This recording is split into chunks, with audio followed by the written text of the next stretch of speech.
इसके ऊपर हमारे शरीर में कौन-सा धातु या कौन-सा मेटल जाना ये डिपेंड होता है।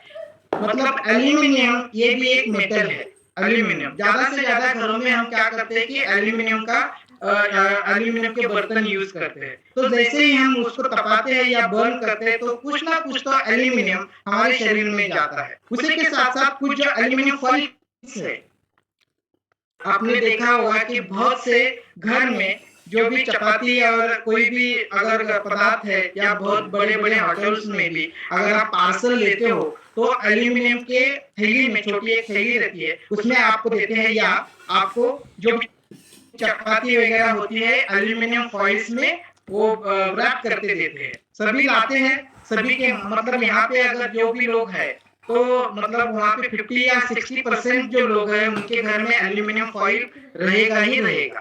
कितने लोगों के पास है एल्यूमीनियम फॉइल अब उनके घर में? सभी के। अनिल लाड सर के घर उन्होंने पहला हाथ रेज़ किया है। सभी के घर में है एल्यूमीनियम फॉइल। तो देखिए जब हम रैप करते हैं ना एल्यूमीनियम फॉइल में, तो कुछ ना कुछ उसका हिस्सा जो है हमारे जो भी पदार्थ है वो जहाँ पर आपने रैप किए हुए हैं, तो उस पदार्थ में से हमें एल्यूमीनियम अपने शरीर में जाता है। एल्यूमीनियम जाने से क्या होता है, उसके साइड इफेक्ट्स क्या होते हैं, मैं आपको आगे जाके बताऊँगा। लेकिन आपको ये ध्यान में रखना होगा कि हम किस तरीके के यूटेंसिल मतलब जो भी बर्तन यूज़ कर रहे हैं, किस तरह से कर रहे हैं। इसी के साथ-साथ आप अगर फिश खाना पसंद करते हैं, कितने लोगों को फिश पसंद है? और वो भी समुद्र फिश। तो अभी आपको मैं वो विस्तार से आपको बताऊँगा। बहुत से लोग हैं, बहुत से लोगों को अच्छा लगता है। और गोवा जाते ही बहुत से लोग वही खाते हैं या समुद्री तट पर अगर जाते हैं तो वही प्रेफ़र करते हैं फिश खाना। तो ज़्यादा से ज़्यादा मैं आपको बताऊँगा कि अगर फिश खाने के शौकीन हैं, तो आपके शरीर में कैडमियम और लेड ज़्यादा से ज़्यादा जाता है। ऐसा क्यों? आप पूछेंगे तो मैं आपको बताऊँगा थोड़ा-सा एक हिस्ट्री टाइप की बताऊँगा आपको। थोड़ा डीपली आप समझ पाएँगे इसको। तो देखिए, आप जो फिश खा रहे हो ना, एक फूड की जो श्रृंखला होती है उसमें फूड की श्रृंखला में मतलब जो फूड साइकिल रहती है उसमें एक ऊपरी स्तर पे आप जो भी फिश खाते हो वही पे आपका फिश है। तो जैसे देखिए छोटे-छोटे जो फिश रहते हैं समुद्र में वो कहाँ पे क्या खा के जीवित रहते हैं? तो वो क्या खाते हैं समुद्र में जो छोटी-छोटी वनस्पतियाँ जो है, जो जिसको हम फाइटोप्लैंक्टन कहते हैं। तो ये समुद्री वनस्पतियाँ जो है वो खा के छोटे-छोटे जो मच्छियाँ हैं, वो जीती है वो फिश वही खाते हैं। और उन छोटी मछलियों को उनसे बड़ी वाली मछली खाती है।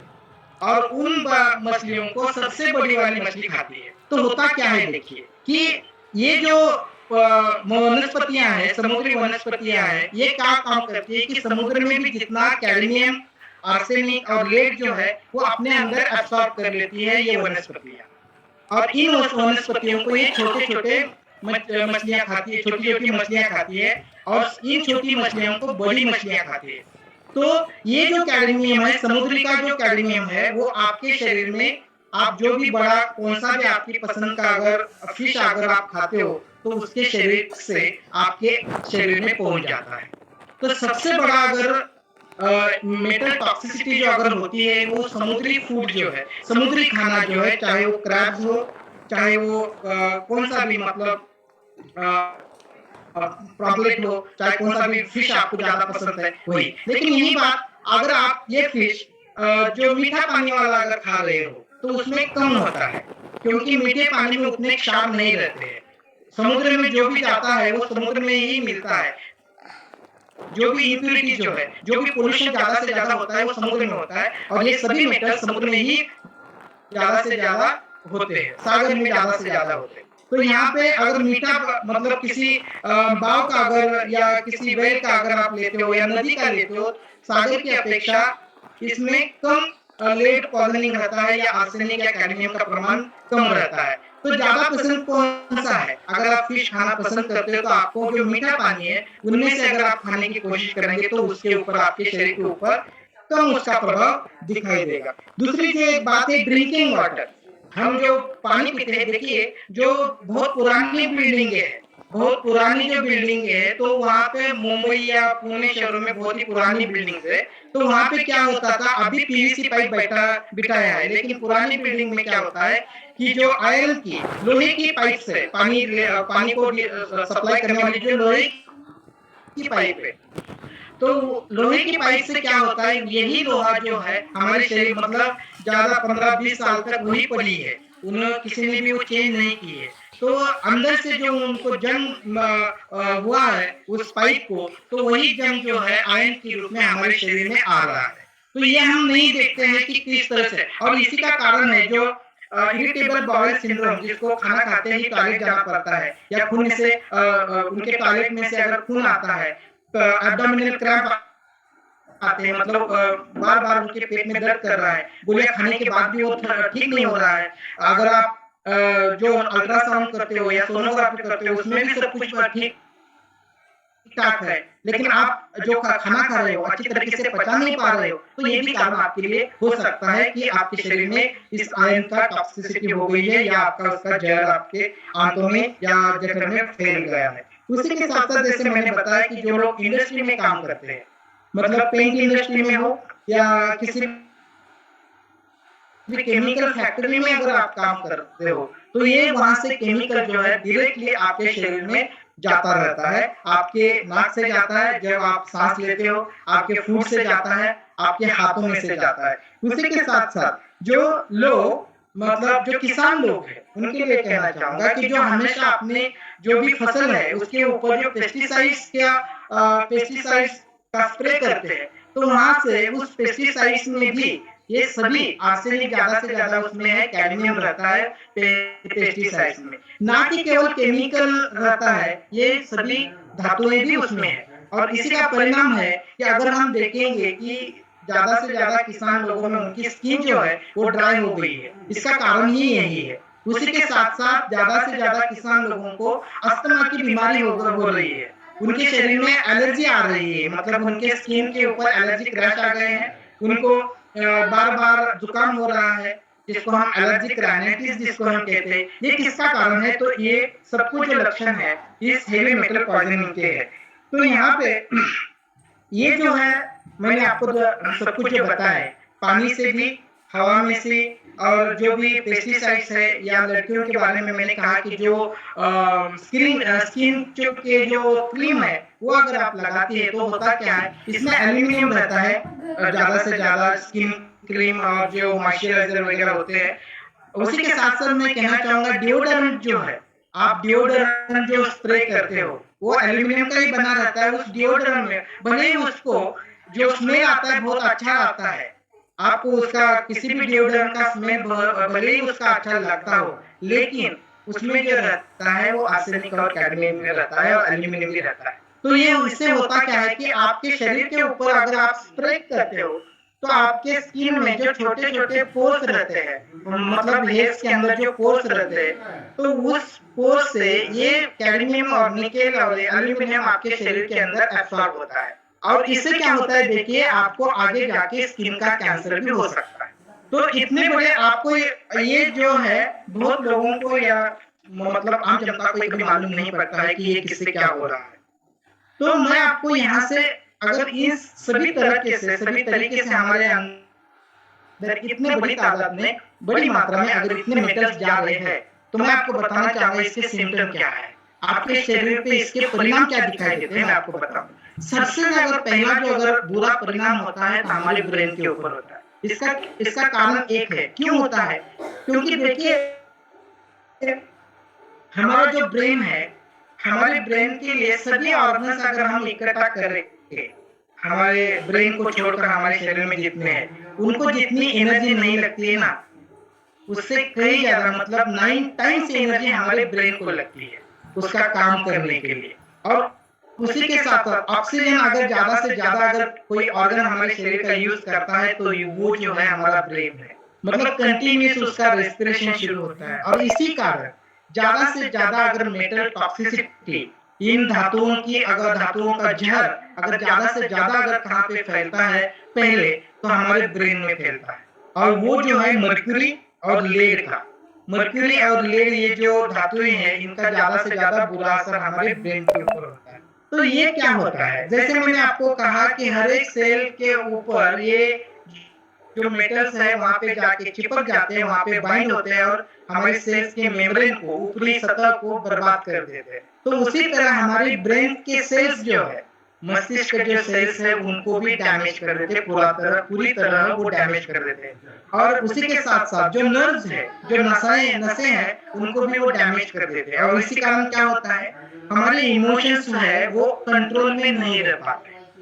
अगर बिना वजह अगर किसी आदमी को कोई भी डिसीज नहीं, कोई भी साइकोलॉजिकल डिसीज नहीं है, कोई फिजियोलॉजिकल डिसीज नहीं, कोई शारीरिक बीमारी नहीं है, और फिर भी अगर वो अपने इमोशंस को कंट्रोल नहीं कर पा रहा है, अगर ज्यादा चिड़चिड़ापन बता रहा है या ज्यादा इमोशनल हो रहा है, तो ये आपको समझ लेना चाहिए कि कुछ ना कुछ तो इसके ब्रेन में चल रहा है या कुछ ना किसी तरीके का साइड इफेक्ट इसके ब्रेन में हो रहा है। उसी के साथ साथ आपके हाथ और पैर जो है ऐसे ट्रेमर होते हैं, मतलब अगर आप ऐसा गिलास अगर आप उठाते हो तो ऐसा आपका गिलास हिलने लगता है, ट्रेमर आते हैं। मतलब पार्किंसोनिज्म जो डिसीज है उनमें जैसे ट्रेमर आते हैं, उसी तरह ये ट्रेमर आना शुरू होता है बिना वजह।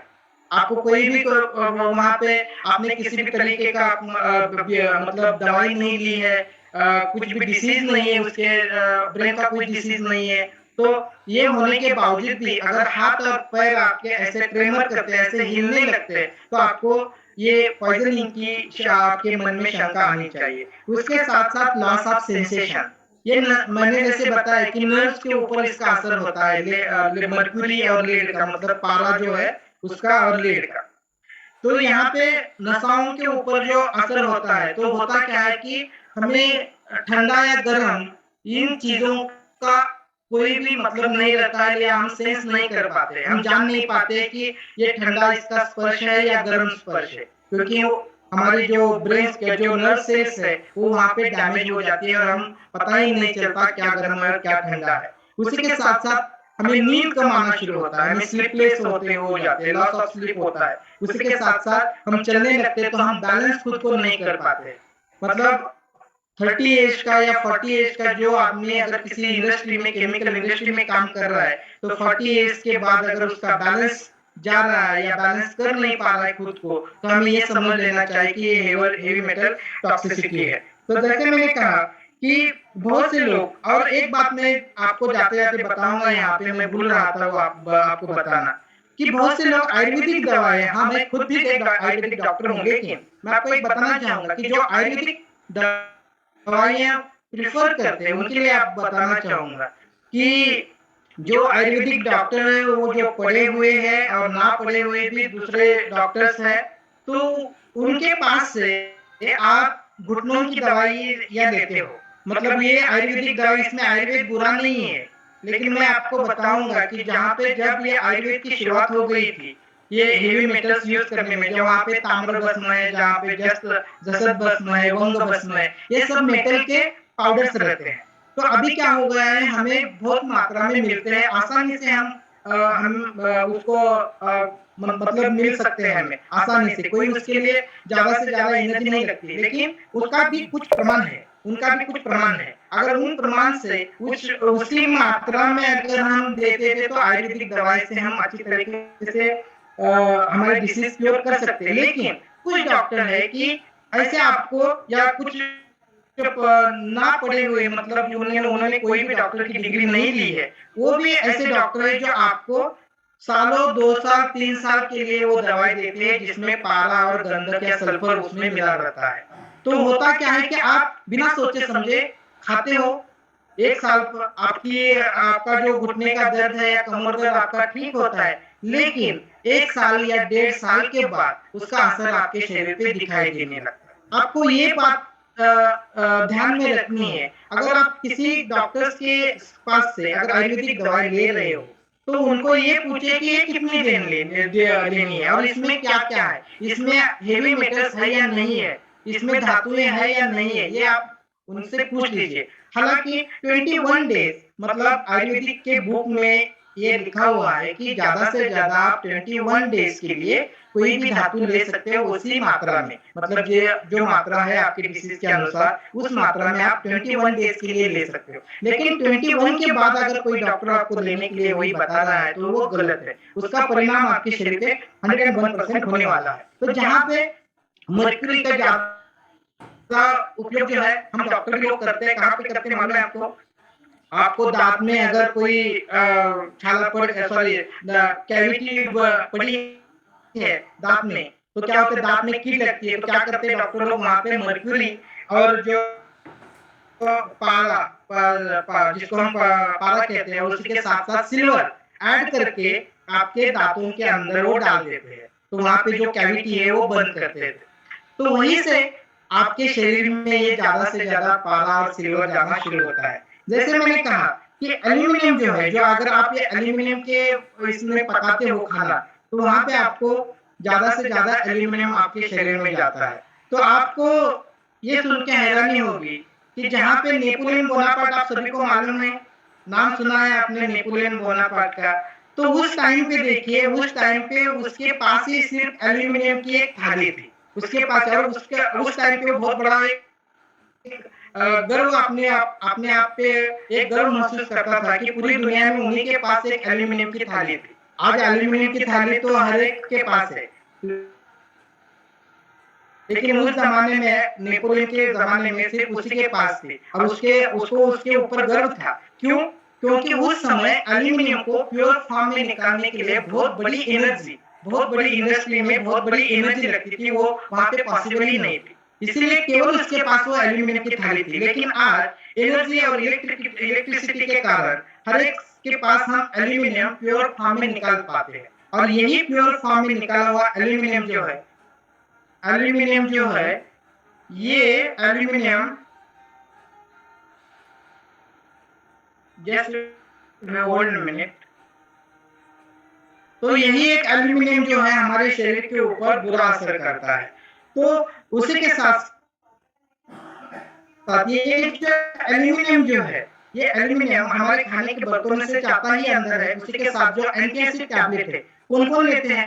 जो पित्त की दवाई, जो एसिडिटी की दवाई कौन-कौन लेते हैं यहाँ पे? जो आप लिक्विड फॉर्म में रहता है, अल्जेल या एंटासिड की जेल हो, वो वहाँ पे उस दवाई में एल्यूमीनियम हाइड्रॉक्साइड रहता है। ये एल्यूमीनियम हाइड्रॉक्साइड आपका कुछ पल के लिए एसिडिटी कम करता है, लेकिन आपके शरीर के ऊपर ज़्यादा से ज़्यादा इसके साइड इफेक्ट्स होते हैं। उसी के साथ-साथ आप अगर कैप्सूल में अगर गोली ले रहे हो, उस कैप्सूल का जो आवरण है, उसमें एल्यूमीनियम रहता है। और जो हम दिवाली के दिन जो हम क्रैकर्स लगाते हैं, पटाखे लगाते हैं, उसमें भी एल्यूमीनियम उसी एक स्रोत से हमारे शरीर में जाता है। उसी के साथ-साथ रेस्पिरेटरी सिस्टम जो श्वसन संस्था है हमारी, मतलब हम सांस लेते हैं, उस सांस में से हमारे शरीर में सभी मतलब जो वातावरण में जो निकेल है, कैडमियम है, ये लेड है, यही सब कुछ हमारे शरीर के अंदर हमारे सांसों की वजह से, सांसों के ज़रिए से हमारे शरीर में जाता है। और यहाँ से क्या होता है देखिए कि अगर हम ज़्यादा से ज़्यादा लोग जो शहर में रहते हैं,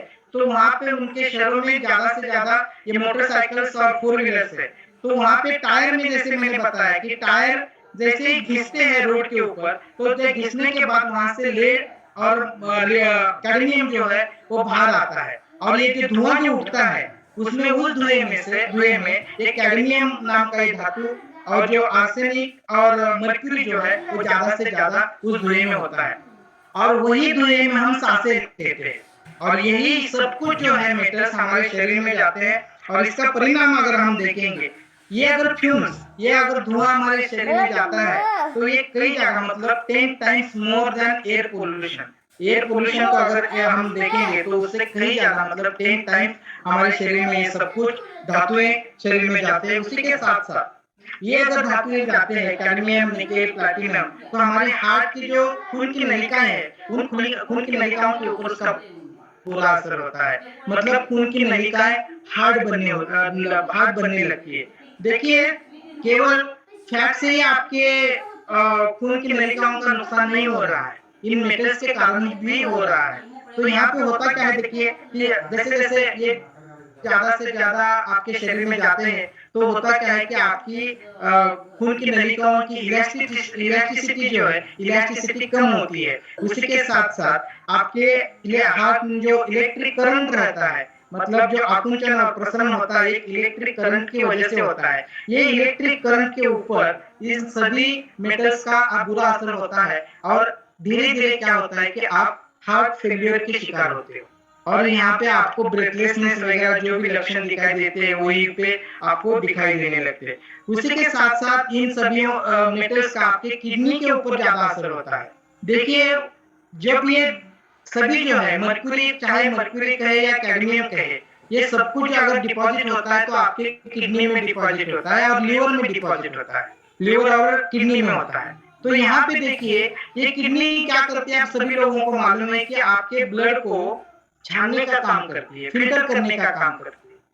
तो ये फिल्टर कौन करता है कि किडनी के अंदर एक ऐसा घटक रहता है, एक यूनिट रहता है जिसको हम नेफ्रॉन कहते हैं। तो इस नेफ्रॉन इस घटक को बर्बाद कर देता है और इससे होता क्या है, देखिए, अगर किडनी अच्छी तरीके से, ठीक तरीके से अगर आपका ब्लड फिल्टर नहीं करती है तो क्या होता है, आपके ब्लड में जो ग्लूकोज है वो यूरिन में आने लगता है, पेशाब में आने लगता है। आपको डायबिटीज नहीं है, डायबिटीज की बीमारी नहीं है, फिर भी आपके यूरिन में, आपके पेशाब में ग्लूकोज दिखाई देने लगता है। उसी के साथ साथ आपके शरीर में जो भी प्रोटीन्स है वो प्रोटीन जो है आपके पेशाब में आने लगते हैं। मतलब क्या, ये अगर शुरू होता है तो आपके मसल वीक हो जाते हैं, आप थकान महसूस करने लगते हो, आपका वेट बिना वजह कम होने लगता है। तो ये सभी लक्षण जो है वो किडनी के ऊपर इन धातुओं का बुरा परिणाम होने के कारण ही होते हैं। अगर हम यहाँ पे देखेंगे तो ज्यादा से ज्यादा अगर इस तरह से हमारी किडनी अफेक्ट हो गई, हमारी किडनी के ऊपर परिणाम हो गया, तो क्या होता है कि किडनी फेलियर में जाने से के चांसेस जो है वो ज्यादा से ज्यादा रहते हैं। उसी के साथ साथ लीवर पे भी ज्यादा से ज्यादा इसका असर हो जाता है। देखिए, लीवर जो है हमारे शरीर की एक केमिकल फैक्ट्री है, सब कुछ जो चलता है हमारे लीवर में चलता है। और लीवर हमारे शरीर के लिए क्या काम करता है, जो भी टॉक्सिक सब्सटेंस जो है, जो भी जहरीले पदार्थ हमारे शरीर में अगर जाते हैं तो उन जहरीले पदार्थों को हमारे शरीर से बाहर निकालने का काम जो है वो हमारा लीवर करता है। लेकिन होता क्या है, देखिए, अगर ये कैडमियम, निकेल और ये लेड, एल्यूमिनियम अगर हमारे लीवर के अंदर जमा होता है तो हमारे लीवर की पेशियों को डिस्ट्रॉय कर देता है, बर्बाद कर देता है। तो होता क्या है, जो भी टॉक्सिक मटेरियल हमारे शरीर में जाता है वो हमारा लीवर बाहर नहीं फेंक सकता है। तो वहाँ पे ये टॉक्सिक सब्सटेंस जो है वो बाइल, मतलब पित्त के रूप में हमारे शरीर से बाहर निकलते। लेकिन लीवर ही डैमेज हो जाए तो ये जो टॉक्सिक सब्सटेंस है हम बाहर निकाल नहीं पाते। तो उससे क्या होता है कि आपको भूख लगना बंद होता है,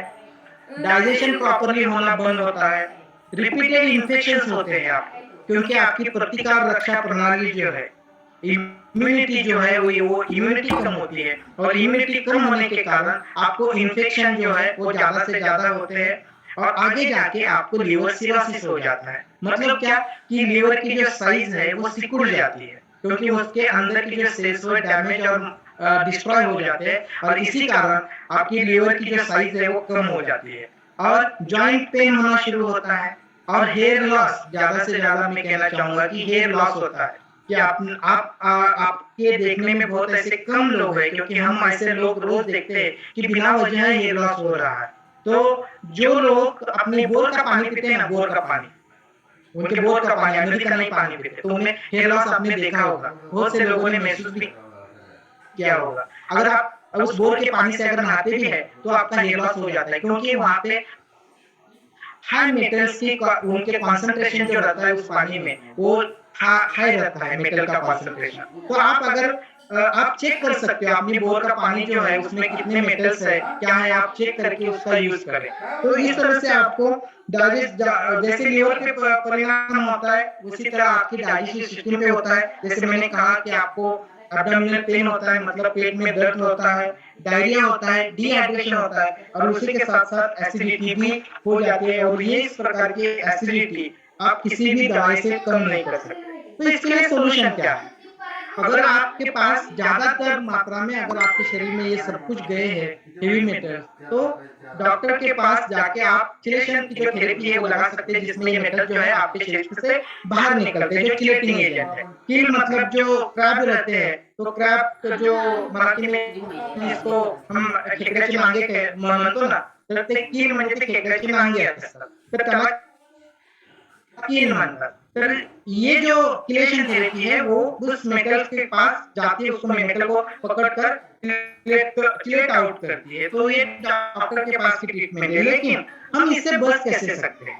इससे हम बचना एक ही है कि अगर हम इस धरती पे रहते हैं तो बचना तो इससे मुश्किल है, लेकिन हम इसको बहुत हद तक कम कर सकते हैं। इसको क्या कर सकते हैं कि हम कॉस्मेटिक्स जो यूज़ कर रहे हैं, जैसे लेडीज़ के बारे में मैंने कहा कि हम कम से कम ऐसे कॉस्मेटिक्स यूज़ करें जो हर्बल कॉस्मेटिक्स हो, ना कि केमिकल कॉस्मेटिक्स हो। अगर नेल पॉलिश है, स्किन केयर प्रोडक्ट्स है, मेकअप प्रोडक्ट्स जो आपके हैं, उसमें ज़्यादा से ज़्यादा ये हेवी मेटल्स रहते हैं। तो आप चॉइस कर सकते हो उसमें, और या उसके ऊपर जो भी लिखा हुआ है, वो आप पढ़ सकते हो। अगर उसमें बहुत ही कम मात्रा में है, तभी आप उनको ले सकते हो। उसके साथ जैसे मैंने डिओडोरेंट के बारे में आपको बताया, जो एल्यूमीनियम के कैन में आते हैं, तो उसके बारे में बताया, तो वो आप ये सब कुछ देखकर आप ले सकते हो। उसी तरह एक एल्यूमीनियम के कैन्स जो है, हम कोल्ड ड्रिंक के लिए इस्तेमाल जो होते हैं ज़्यादा से ज़्यादा, उसमें अंदर कवरिंग रहता है, जो बिसोफिनॉल ए का कवरिंग रहता है कि आपको एल्यूमीनियम का साइड इफेक्ट आपके शरीर पे ना हो इसलिए। लेकिन वो होने के बावजूद भी एल्यूमीनियम आपके शरीर पे ज़्यादा से ज़्यादा बुरा असर करता है। तो आपको कोल्ड ड्रिंक जो है वो कैन में जो मिल रहा है, वो आपको नहीं पीना है अगर आपको खुद को बचाना है। उसी के साथ-साथ आप फूड जो प्रेफ़र करते हो, मतलब जहाँ पे मैंने आपको मैं भूल गया आपको बताना कि जो आप कलर फूड, जो फूड के कलर है, जो केमिकल कलर रहते हैं कि फूड को एक कलर